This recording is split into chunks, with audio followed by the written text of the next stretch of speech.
My name's Matt. A little bit of history on me. I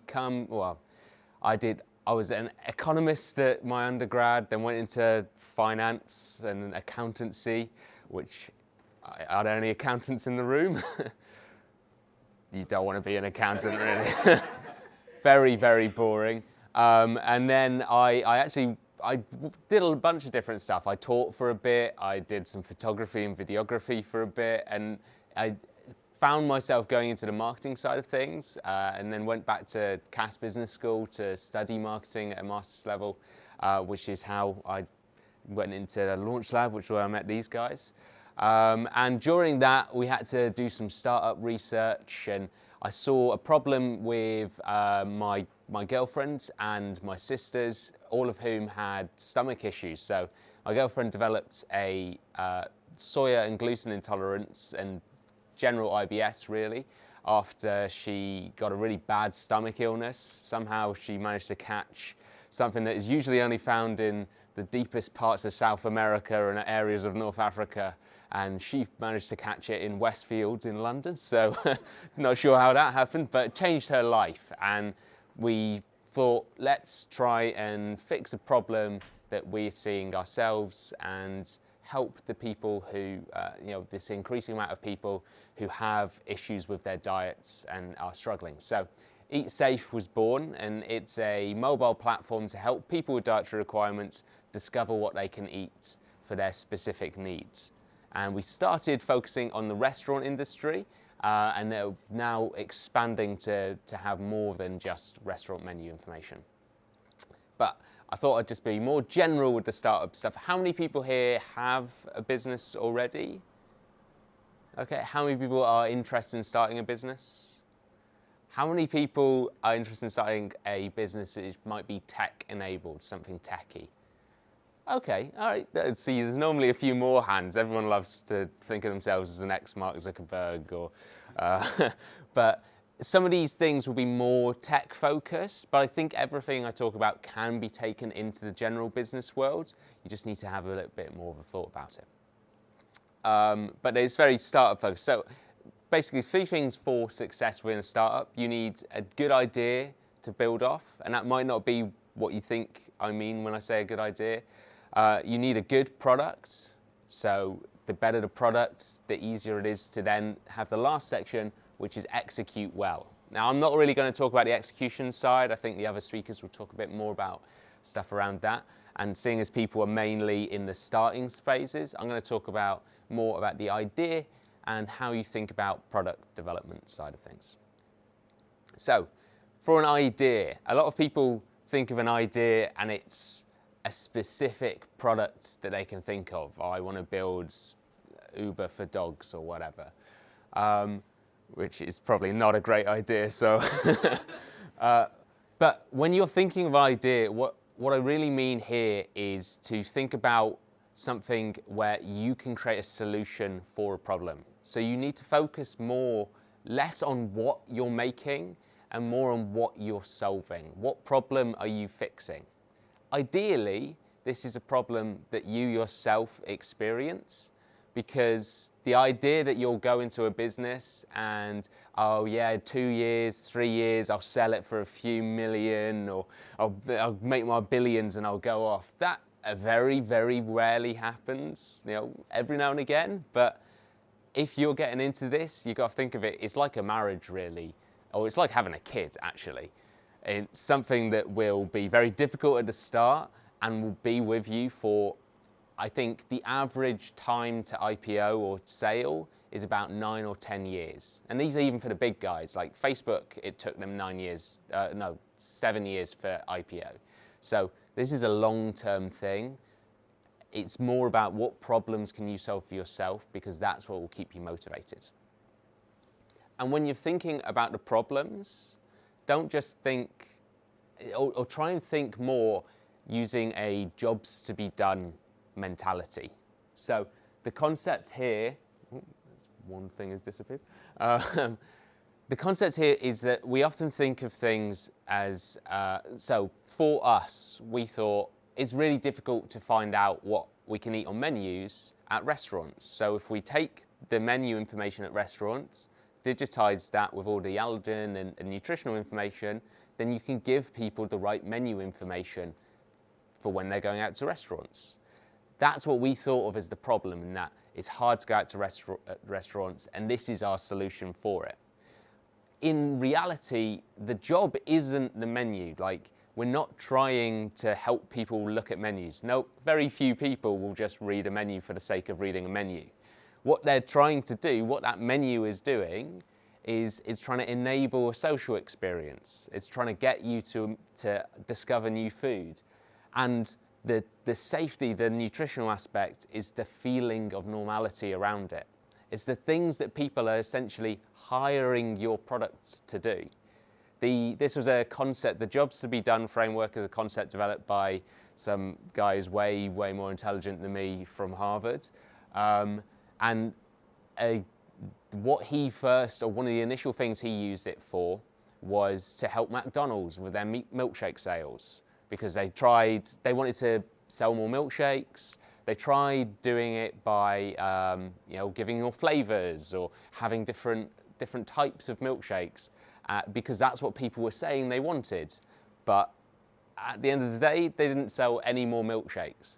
So what they did, they went and they looked and they saw, what are people doing? What are they actually hiring that milkshake to do? And they realized that what people mainly bought the milkshakes for was to have something in the morning while they're on their drive to work that will take up the whole time of that drive to work, which they're getting bored in, and will keep them full until about 11, 12, when they'll have their lunch. So what they did, instead of adding new flavors, doing different things, they made the milkshakes thicker and more viscous and harder to suck up the straw, so that they gave you more things to do while you drove to work. And as a result, milkshake sales went up about 30%. So you have to think of, why is someone using your products, rather than just what the product does. It's not about features, if that makes sense. Another thing that we really failed at was this whole idea of don't try and boil the ocean. So we thought, oh, it's difficult to get menu information. Restaurants need to have this information. Users want this information. What we'll do, we'll create systems so that restaurants can provide the information and users can access it. It'll be nice and simple. We'll work with the restaurants. We'll work with the people. But we didn't have any money. We had 3 people. And you very, very quickly realize that when you're trying to do all of these different things, you just lose the ability to do any of them well. So we have 700 restaurant partners. We've got about 1,000 people using our products every month. But just dealing with those restaurants was taking all of our time up. We had no time to do any product development, no time to talk to anyone, no time to do anything, just because we were trying to do everything at once. Whereas if we had focused just on the user and just on the consumer, we would be way further down the line with them, because we can focus small and really understand those people. So when you have your problem, try and narrow it down to something small that you can start with, and then build upon it later. You feel like you want to do everything, but you've got to start small. Facebook didn't have a social network for everybody. What they did was build a social network for people at Harvard. And then it was for people at Harvard and Yale and some other places. Then it was for all college students. Then it was for high school students. And they slowly expanded from that. You've got to find that small niche, that little group that you can really build something great for and really solve the problems for, and then grow from there. Another thing that we really struggled with and have struggled with is the whole monetization aspects of it. So the idea that you can build something, build an audience, and you'll figure out the money later, it's a really nice idea. It can work in the States, where it seems that they just throw hundreds of thousands of pounds or dollars at people all the time for nothing. But especially in the UK, it's very difficult to raise money when you don't really know where your money's coming from. And it doesn't make great business sense to just assume that you'll figure it out later on. You want to make sure that you have a potential for your business. So for us, we thought that the restaurants would pay to get access to our platform because there's people there for them. But what we needed to do was go out and see what is the marketing budgets for restaurants. And actually, restaurants have essentially zero digital marketing budget that they can assign to things. And most of that is being put into social and places like Deliveroo, Uber Eats. So there was no money for us to get from them. We were trying to ask them to spend something on us that they just didn't have or weren't spending already. If people are already spending the money on something, even if it's not exactly your product, then you know that there's money there to make a business from. So that's a good way of understanding things. If you see somewhere where it's spending and you can make it more efficient, that's a good idea. And last thing around idea is that the concept of having a team behind you is so important. You can be a solo founder. I do know some people who are like solo founders, but I couldn't be a solo founder. It's so every step of the way is so challenging that you need somebody there to help you along, just so you don't go insane or feel like you're being destroyed by this whole process. And you also need people to be able to bounce ideas off. So if you don't have a team, then you need to build your team of advisors and mentors and other people around you, so that when you have no idea how to do something, you know who to go to and you can bounce an idea off, so you're not just shouting in a bubble and in that echo chamber. But it's really, really, really difficult to find a good team. I don't really have a huge amount of suggestions in how you find that good team, but if you find people who you know well, friends, ideally people you've worked with, that would be really great because you know you can work together. Those are the best solutions. The one thing I would warn people about, if you start things with family or friends, you might not be friends in 5 to 10 years' time.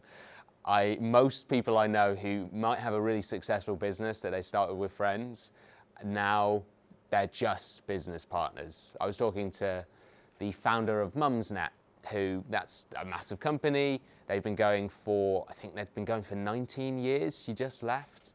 And it was her childhood friend who she started with, and they don't even talk anymore. They're just business partners, nothing else. So be aware of that when you go into anything with someone. Now the products. So when you've got that problem, when you have an idea of what job you're providing a solution for, and you know that there's going to be something there for you to work from, you then want to start trying to work on the products. So of the people who are techie or who have the ideas around tech, how many of you are non-technical? Like you don't know how to code, you don't know how to develop anything? I was. Yeah, so there's quite a few people here, and that's a very common thing for people. They have an idea, they know tech can help it, but they don't actually have the technical capabilities, which is exactly the position I was in. And this is particularly important for you guys, but it is important for anyone. I would start off by building your audience. So find out who you're providing a solution for, and then create something to bring them in. So this sort of thing is great. Events work really, really well at building your audience in the early days when you have nothing to do. We did that, and it was probably, I wish we'd done it a year earlier and really focused on just building great events to bring in that audience, because they allow you to sit down and chat one-on-one with people. They allow people to get that human connection to you and really commit and buy into the solution you're creating and trust you. Monzo did this really, really effectively. Their entire early stage marketing was exclusively for events for like the first year and a half. And I think the first event they had 10 people, all friends and family. Then it was 20 people, and then there was maybe a couple who weren't friends and family. And then within 6 months of doing, I think they did 2 events every week, they were suddenly like, there's 100 people in this room and we don't know any of them. And then those 100 people go out and tell their 100 people. Especially if you have if you are looking to build a tech business and you don't have a techie on your team and you don't have the tech functionality, something I think we should have done and we didn't really was build what I would call an MVB, or your minimal viable business. So we thought, oh, it's a tech solution. We built an audience online, we built a mailing list, and then we tried to find a techie, and that took us a year to properly find someone to help us, who was committed and would help us build something. Now, if instead of just looking for them, we had done this, put on more events and have people come until it's a stage where we can get people to pay to come to our events. If we'd put on supper clubs and brought people in there, we could have built something where we have a little bit of revenue coming in that we can then go and pay to have people build minimal viable products, build tech products, help us in the other stages. And then you can also go to investors and say, hey, we've made money. We've done this, we know our audience, and they're much, much, much more likely to write you a check if they know that you can bring money back. The Airbnb guys did this in that they built a bit, well, their business wasn't as associated to their final business, but the way they funded their early stage, they were designers, they built, or they designed 2 novelty cereal boxes. One of them were Captain McCain Crunch, and one was Obama O's during the election, and they sold those for about $10 each, and they made about $60,000, which they then funded the early stage development of Airbnb. If you can figure out something that helps you bring in some revenue early, which isn't going to corrupt your products, that's much easier to then grow from there. And then when you are building your product, start small, start really small. Find people who really, really, really want a solution to your problem and are willing to give back as much as they can to help you develop it. So you want the people who will, every time you release something, tell you that's wrong, this would be better, and a small group of them, and then grow from there. If we launched probably too early to the wider market in the idea of let's get a load of people in. But if we'd just kept it small, kept it restrained, it's time, kept it restrained, we could have had a better feedback loop and understood what we needed to build quicker. And then when we'd release it to everyone, it would have been even better, really. So a couple more slides I'll nip through.